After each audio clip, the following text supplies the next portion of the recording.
Welcome to यामिनीज पाठशाला। आप सभी का यामिनी की पाठशाला में स्वागत है।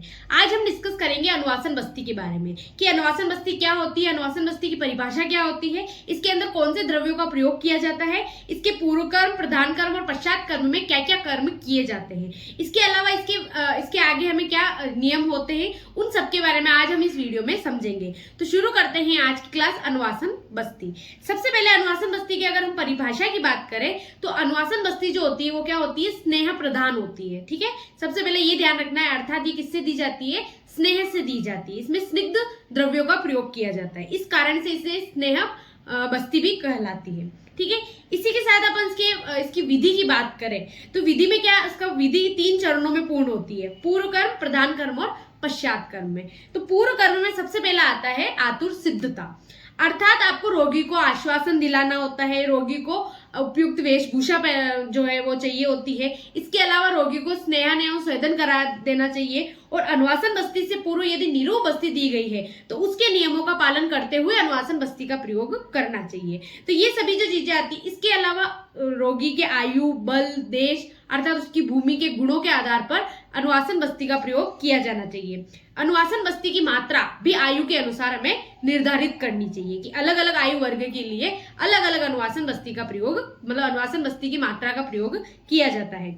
इसके अलावा क्या होता है कि अनुवासन बस्ती भी वात विकारों में, कफ विकारों में, इस लोगों में और कृशता में दी जाती है। जो भी व्यक्ति क्या हो रहा हो, कृश हो रहा हो, दुबला पतला हो, दुर्बल हो, ऐसे व्यक्तियों को भी अनुवासन बस्ती दी जाती है। तो ये तो होती है आतुर सिद्धता की बात।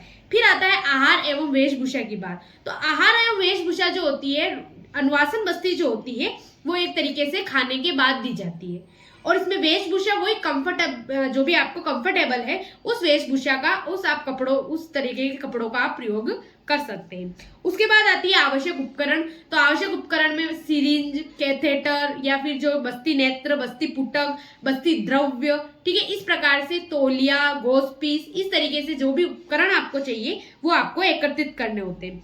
इसके बाद आती है भोजन व्यवस्था। अब क्या होती है, अनुवासन बस्ती के अंदर मुख्य रूप से भोजन की व्यवस्था की जाती है। क्यों की जाती है? क्योंकि जो अनुवासन बस्ती होती है वो भोजन के तुरंत बाद दी जाती है। ठीक है, तो भोजन की तुरंत बाद दी जाती है, लेकिन इसमें भी ये ध्यान रखा जाता है कि भोजन न तो अधिक स्निग्ध होना चाहिए और न अति रुक्ष होना चाहिए। तो इस तरीके से मुख्य रूप से भोजन व्यवस्था का ध्यान रखा जाता है। इसके अलावा अब उसको भोजन किस किस प्रकार का दिया जाता है, तो उसके दोष के अनुसार उसका भोजन दिया जाता है। जैसे अगर वात दोष उसमें है तो मांस रस युक्त भोजन का सेवन कराया जाएगा, पित्त दोष है तो दुग्ध का सेवन कराया जाता है या दुग्ध से निर्मित जो भी चीजें होगी उसका सेवन कराया जाएगा। कफ, अगर उसमें कफ दोष होगा तो यूष का सेवन कराया जाएगा। इस तरीके से दोष के अनुसार उसे भोजन का सेवन कराया जाता है। इसके अलावा भोजन के पश्चात धीरे धीरे टहलना, ठीक है, और मूत्रादि वेगों से निवृत्त होना, किससे पहले, अनुवासन बस्ती के दान विधि से पहले।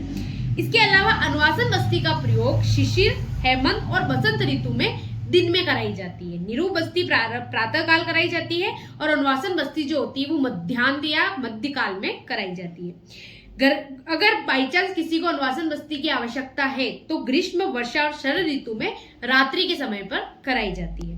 ठीक है, इसके अलावा आपको वमन आदि, अगर आपने पहले से बस्ती से पहले वमन आदि कर्म किए हैं तो वमन आदि कर्म के 14 दिन बाद अनुवासन बस्ती का और निरूप बस्ती का अल्टरनेट कर्म में इसका प्रयोग किया जाता है। तो इस तरीके से ये तो आ जाता है इसके पूर्व कर्म की बात। अब अगर हम इसके प्रधान कर्म की बात करें तो सर्वप्रथम रोगी को क्या कराया जाता है, उसको उसके जो भी उसे आश्वासन दिलाना है और उसे वस्त्रों से परिपूर्ण करना है कि उसको किस तरीके के वस्त्र धारण कराना है। उसके पश्चात मल मूत्रादि भोजन निवृत्ति के पश्चात वाम पार्श्व में लेटाना चाहिए।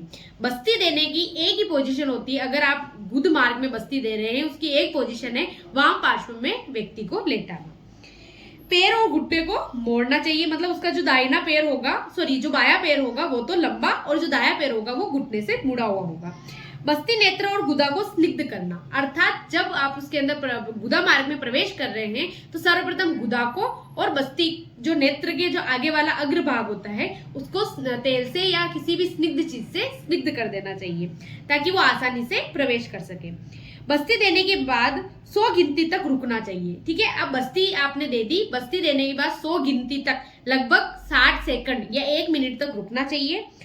उसके पश्चात पैरों और तलवों पर मृदु मर्दन व अभ्यंग करना चाहिए। ठीक है, पैरों पर अच्छी तरीके से मृदु अभ्यंग या मर्दन करना चाहिए। वातज पुरुषों में बिना दाह के उचित काल में बस्ती लौट आए तो सम्यक मानना चाहिए। अब क्या होता है, किसी व्यक्ति की जो दोष होता है वो वात दोष होता है। अगर वात दोष में अगर व्यक्ति की जो भी बस्ती है वो लगभग कितने टाइम में लौट जाएगी, आधे घंटे में या आधे घंटे में लौट जाती है, तो उसे क्या समझना चाहिए, सम्यक समझना चाहिए। और क्या होती है, बिना दाह के जब बस्ती लौटती है तो भी आप उसे सम्यक समझ सकते हो। एक तरीके से अनुवासन के ये सम्यक योग के लक्षण कहलाता है। एक तो आधे घंटे पर बिना दाह के लौटना।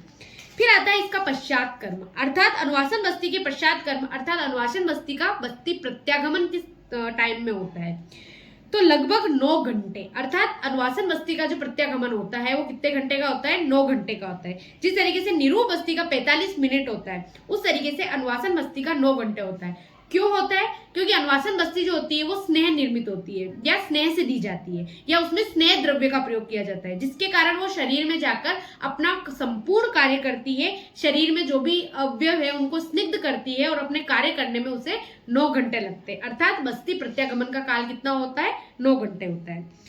इसके अलावा बाई चांस कोई कॉम्प्लिकेशन से बस्ती नहीं आई है, लेकिन 24 घंटे तक भी बस्ती ना आए तो कोई चिंता नहीं करनी चाहिए, स्निग्धता के कारण स्नेहन करती है। ठीक है, अगर बाई चांस 9 घंटे के पश्चात भी बस्ती वापस से नहीं लौटती है तो आप किसी प्रकार की कोई चिंता नहीं करनी चाहिए, क्योंकि वो क्या होती है, स्नेह बस्ती होती है, तो वो आपके शरीर का क्या करती है, एक तरीके से स्नेहन करती है।